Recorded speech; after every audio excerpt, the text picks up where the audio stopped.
Welcome to Metal Gen. My name is Otis the Cannon. Recently, I underwent a solid month of Godzilla brain rot.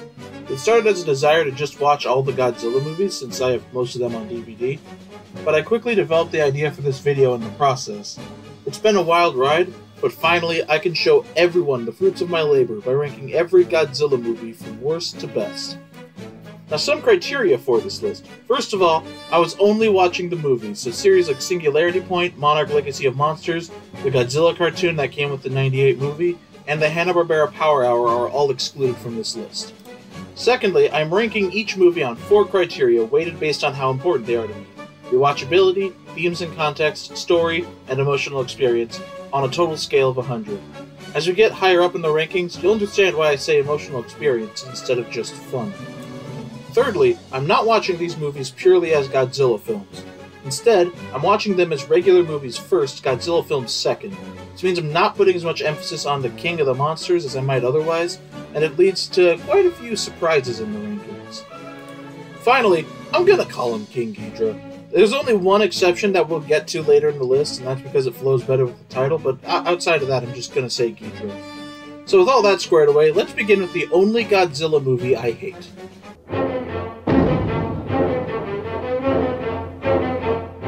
This is definitely the most obnoxious entry into the series. It focuses almost entirely on children, so if that irritates you as much as it does me, you have good reason to not watch this movie. About 40% of this movie is reused footage from other Godzilla films. The only new stuff worth mentioning is the monster Gabara, who has a pretty decent design, which contributes to the only points this movie gets in its emotions.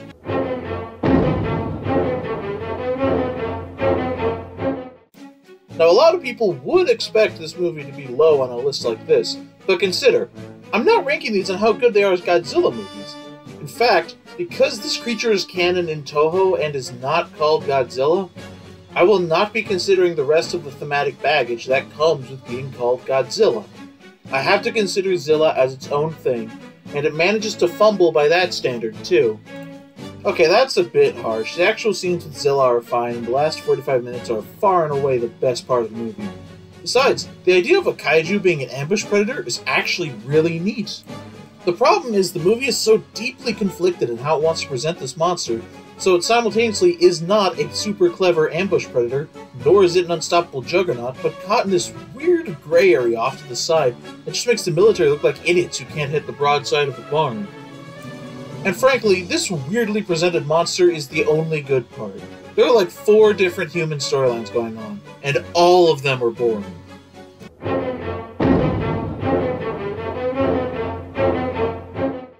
This is definitely a more art house take on Godzilla, and I really don't think that's a good thing. It feels like 3 movies violently stitched together.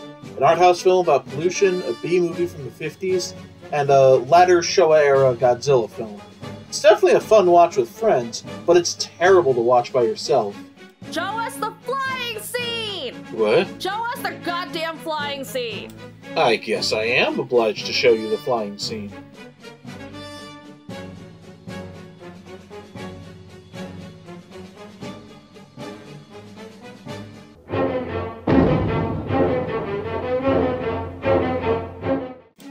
I don't like Godzilla's design here, but Kumanga's puppeteering is pretty cool.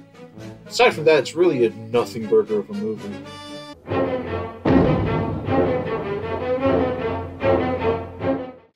This movie has a seed of an interesting idea with themes about world peace and pollution, but it really fails to do anything with those. It leaves them as just window dressing. As cool as Gigan is, the rampage and fight scenes just go on for way too long. Use way too much stock footage, which only hurts the film's bloated runtime. It's a shame. I really want to like the film's final battle.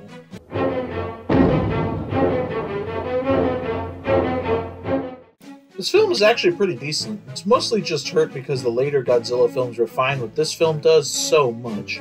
The human drama is still interesting, but it's not as connected to the monster drama as it would be in later films. There is an odd sequence where Godzilla and Anguirus are fighting while sped up. Apparently this was an error from the cameraman and they had to keep the shot because reshooting it was too expensive, and I find that fucking hilarious.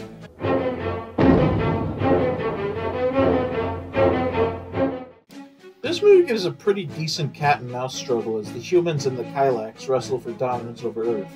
As fun as that plotline is, the actual monster scenes are just okay. There are a lot of monsters, so if you want that, this is the movie for you.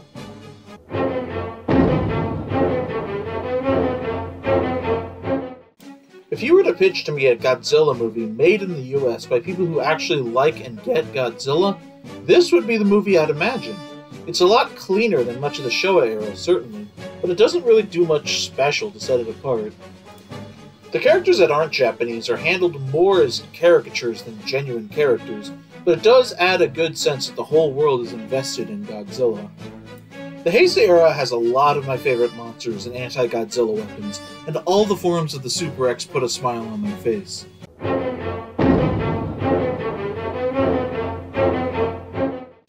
The latter Showa era, starting at Godzilla vs. the Sea Monster, really disrespected Godzilla as a monster. A lot of this was due to the decreasing influence of the first movie's director, Ishiro Honda. So it makes sense that when Honda finally returned to directing the series, Godzilla also returned to being a threat to humanity, even if he was still the lesser of two evils. The first fight with Mechagodzilla shows probably the best use of pyrotechnics in the Showa era as a whole. It's really a fantastic use of the smoke and lighting to sell the power and weight of two Godzillas fighting.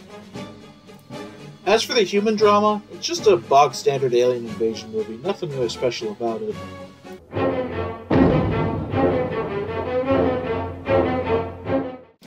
When you look at a Godzilla movie on a thematic level, you can't consider what Godzilla means in the context of every Godzilla film. That's just way too much, and the meaning gets horribly jumbled. You instead have to consider Godzilla in the context of the continuity he exists in. On that front, this Godzilla is terrible. The main issue I have with this movie's themes is that it presents nuclear radiation as a sort of lifetime. The radiation spread by the Mutos brings life to San Francisco and Las Vegas.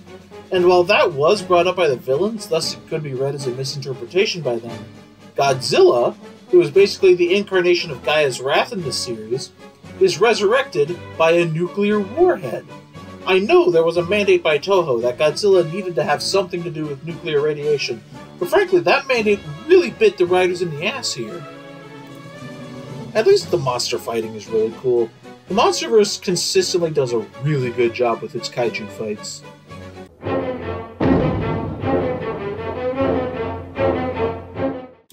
This movie has a really solid start. It creates a great sense of mystery as the characters explore Planet X. Once they return to Earth, the film devolves into a schlocky mess. It's obvious the film is catering to kids, and it's not really fun enough on its own to do that well. This film is really the herald of the latter Showa era. Now I should clarify, when I talk about the latter Showa era, I'm not saying the earlier films in the Showa era after the first one weren't also cheesy romps. It's just that at a certain point, the Showa era really starts to feel like the producers were fulfilling an obligation rather than making anything they cared about. The fight on Planet X is kind of fun.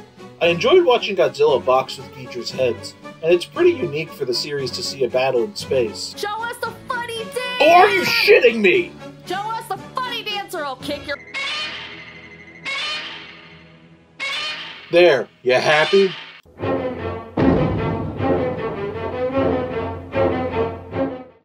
This movie was originally supposed to be Mothra vs. Bagan, and you can really feel it in the story. Godzilla's just kind of shoehorned in there to make it sell better. That being said, all the Mothra stuff is really good, even if it does start to drag in the middle, and the final battle is really exciting.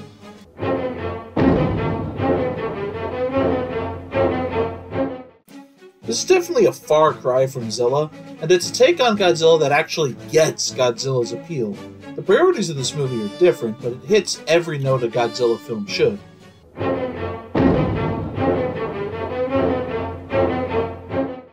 This is the one example where I say Ghidorah and not Ghidra, and that's just because it rolls off the tongue better. This movie provides a much more mythological take on the kaiju, and frankly, it works really well.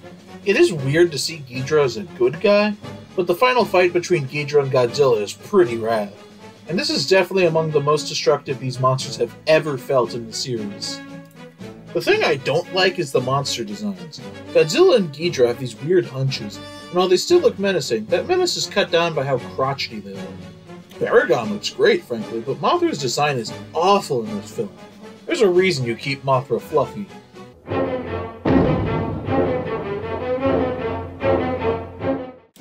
This movie is all sorts of fun. It does a good job telling a good, cheesy story with some fun, big monsters. Megalon's honestly a really cool design with some decently interesting lore, and I really like how they... Show us the dropkick. Will you stop bothering me for the rest of this video if I do? I make no promises. Then make one, right now! Hi! Okay, so here's the dropkick.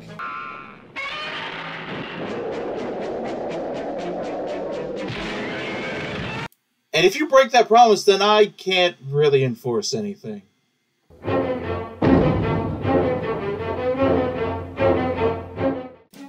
This isn't really a Godzilla film. It's an adventure romp that adds Godzilla in the second half.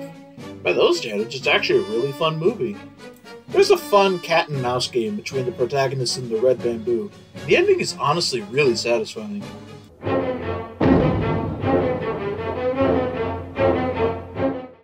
This movie was created in response to Zilla's movie, and it is a welcome addition to the series.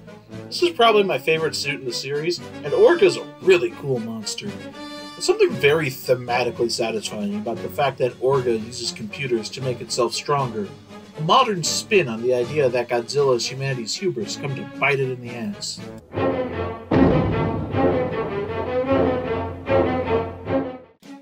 Let's be honest, you're not here to watch a compelling drama about human nature. You're here to see two behemoths try to clobber the shit out of each other. And yes, it is exactly as fun as you'd want it to be. The film knows this too, hence why it makes its human characters simple and fun. While it is kinda shallow, it's a lot of fun to watch, especially with friends.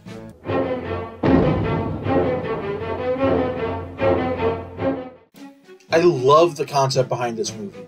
Godzilla wins and conquers Earth. They really do a lot with this concept, but I feel like they hold back on it a bit too much so that they can use those ideas in later movies. That being said, what we get here is really interesting, and frankly, this movie stands pretty well on its own.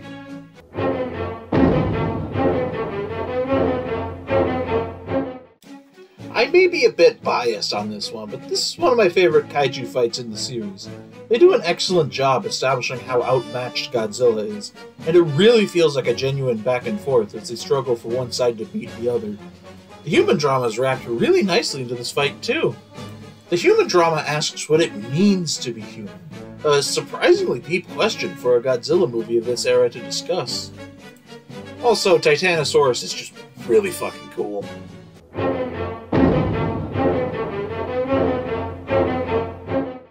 The story of this movie is a pretty interesting twist on the alien invasion plot, using time travel instead of space travel. It really helps keep the human drama interesting when we're all waiting for the titular battle.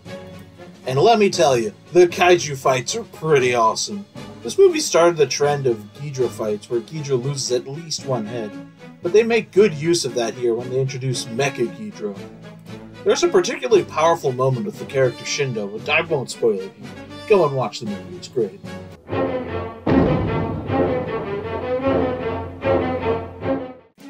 First of all, even though most people know it as Destroya, I'm going to call it Destroyer. It's never called Destroya in the dub. Destroya is a silly name, and it's born from the oxygen Destroyer. Just wanted to clarify that, also I'm very pedantic. Anyways, Destroyer is a fantastic monster. There's an excellent scene where the SDF has to try and stop the smaller destroyers as they overrun a facility. It feels like an entirely different movie bled into a Godzilla movie, but it's a lot of fun, and it makes the build-up to the finale all the better. Speaking of the finale, what a showstopper it is! It perfectly captures the feeling of two apocalypse beasts fighting to the brutal, bloody end. It's an amazing spectacle with a very emotionally powerful ending, a perfect send-off for the Heisei era.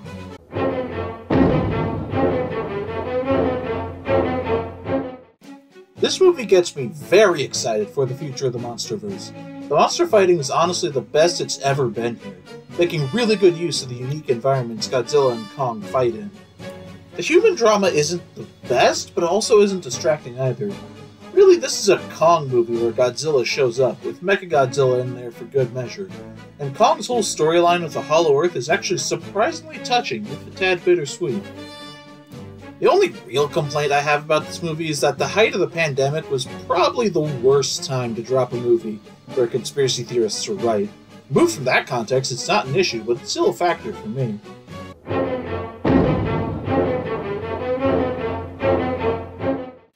This movie does a similar thing for its story that Godzilla vs. King Kong did, where it simply implants Mothra's story into Godzilla's universe. The difference here is that this movie handles it a lot more gracefully than Godzilla vs. King Kong did. It still captures the themes of the original Mothra while adding Godzilla and using him to further expand on those themes. The film takes itself notably more seriously than Godzilla vs. King Kong did, and I think that really helps it here.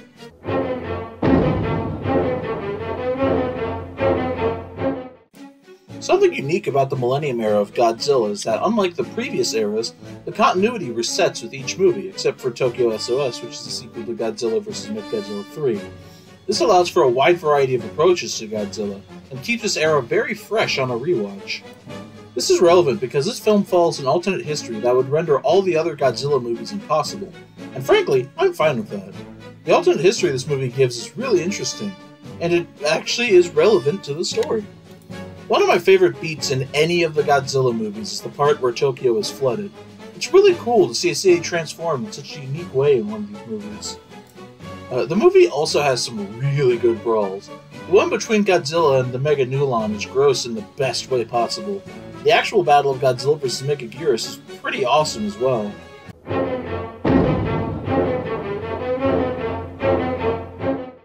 This film is really 3 films in a trench coat, and somehow it works. It's a spy thriller, a Godzilla film, an alien invasion story, all wrapped into one somehow cohesive movie. Very fun movie. Definitely worth a watch, especially if you're a fan of Ghidorah.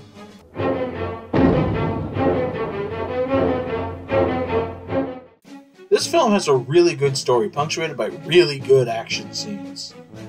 Biollante is one of those variety of kaiju who lend themselves really well to fighting humans before they grow to full size and fight Godzilla. I love these types of kaiju, and I think Biollante does it the best out of all of them. Plus, Biollante is one of the most brutal kaiju fights in the series.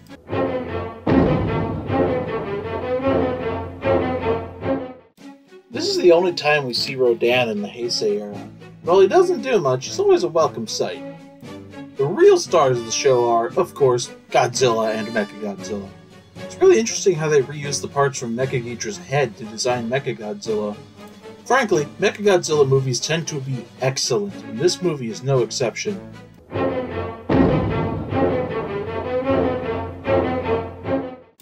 This movie has a fascinating take on Mechagodzilla. If you came here expecting a kaiju fight, you will be sorely disappointed. This movie offers a lot of great action to replace it.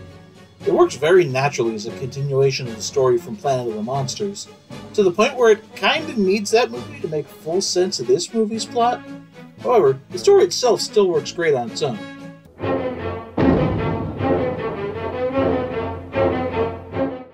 This is why I put emotional experience instead of fun. This movie's not a fun watch, but it is an excellently cathartic movie nonetheless. It's a deeply political teardown of the folly of bureaucracy, framed around the Japanese government's response when the Fukushima reactors failed. Since Godzilla is representing the horrors of that event and of modern understanding of nuclear radiation, it makes sense that Godzilla is made even more horrific than he's ever been before. This is the first time we've really seen proper body horror in a Godzilla movie, and the final shot especially is haunting.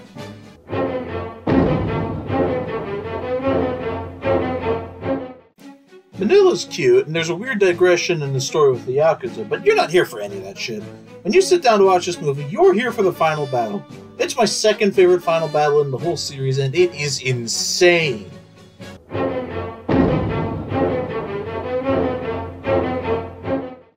It may be the first, but damn did it give the rest of the series a lot to live up to. Much like Shin Godzilla, this movie is not a fun watch. It starts off like a 50s B-movie, but by the second half it becomes deeply harrowing. The film's story is very tightly told, and Dr. Serizawa is one of my favorite characters in the series. His actor does a great job externalizing his internal struggle in a very subtle way. The movie lays the groundwork for pretty much the rest of the series, even if most of the Showa era ignores a lot of what this movie established.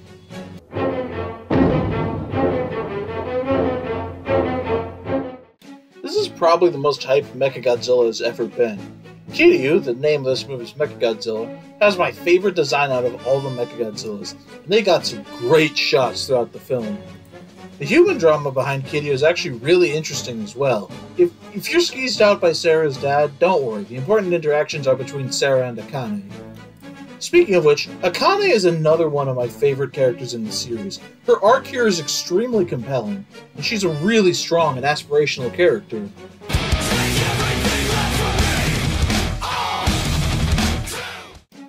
You may notice that this movie broke the scale in emotional experience. There's a good reason for that. This movie is insanely fun and relentlessly cool. Much like Godzilla vs. Space Godzilla, it does have a story, and a pretty solid one at that, but the action is just so overwhelmingly fucking cool! Captain Gordon is another one of my favorite characters in the series. Dude's just the hardest motherfucker to ever show up in one of these movies.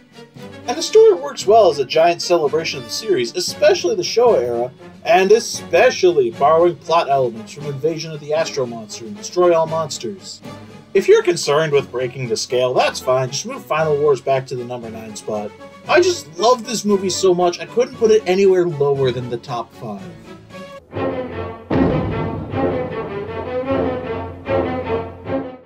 This is basically the Holy Mountain of Godzilla films. It still tells a far more cohesive story than the Holy Mountain does, but the best part of the experience is the spiritual journey in the whole second half of the movie. Just like the previous movie, this film takes a very unique approach to its monster, in this case, King Ghidorah. Also just like the previous movie, this one is a direct continuation of the ongoing story, and it relies on that context from the other 2 films. So if you haven't seen those, it's not going to make much sense. My recommendation for the anime trilogy is to sit down and watch it all in one go. It'll take around 4.5 hours, but it'll be well worth it. Plus, you can use the time between movies for bathroom or snack breaks.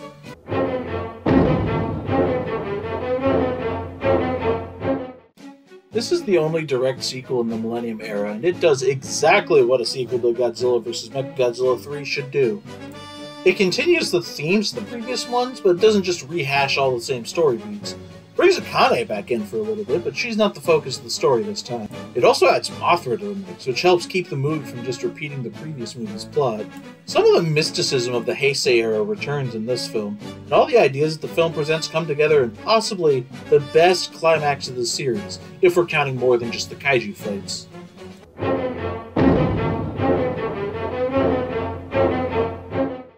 The newest film in the series, and the one that inspired this project. It's also the first Toho Godzilla I saw in theaters, so that might affect my judgment, but wow, this movie is so much for a viewer to sink their teeth into. Godzilla here is the most terrifying he's ever been in the series, and this makes sense. The film uses the cinematic language of dramas for the human scenes, but once Godzilla appears, it shifts directly to the language of horror movies. There are a ton of amazing little details that just really bring this movie together. A fantastic movie. I'm glad it did as well in theaters as it did. I want more of stuff like this. For the love of God, don't make a sequel. This one stands well enough as is. We don't need a sequel. Thank you very much for watching. It's taken me about 2 months to finish this project. I'm glad to finally have it done. That being said, I'm definitely going to watch more Godzilla movies after this because I love this series a bit too much, maybe. In fact, I might even see Singular Point after this. But finally 2 months of Godzilla brain rot is done. I can finally stop thinking about this series. But you know I won't. Thank you very much, all of you, for watching.